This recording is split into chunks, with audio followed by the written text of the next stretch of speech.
amare, lietine andate per questa via. Vedete, oh Dio, se mai vi sia dolore uguale al mio dolore, questo che innanzi lacero esangue mi sta morendo su di quel legno. Questo è mio figlio che non è degno di strazi e scherni, ma sol d'amore.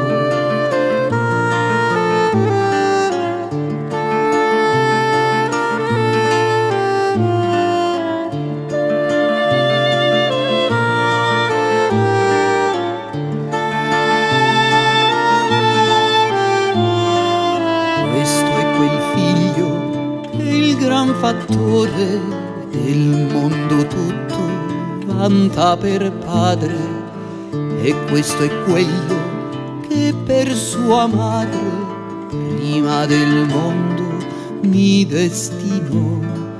Egli è quel Dio che in quella notte vidi per prima fatto bambino, e col suo bello viso divino sin da quel punto mi innamorò.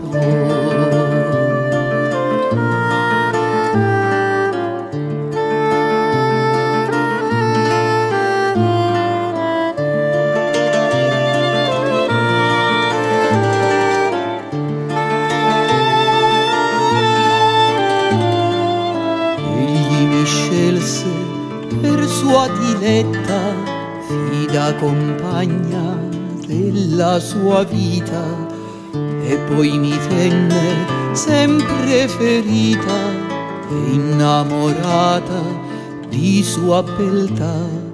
E questo è quello ch'ora mi vedo su quel d'affanni letto funesto, morir tra pene sì afflitto e mesto, che ancor le pietre muove a dolor.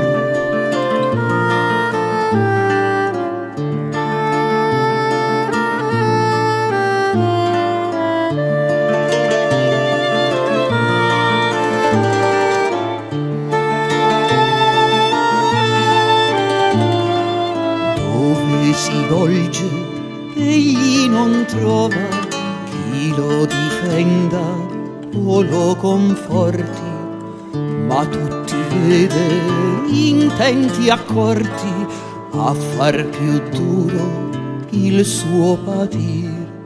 O voi che in tante mie pene amate, lietine andate per questa via, vedete, oh Dio, se mai vi sia dolore uguale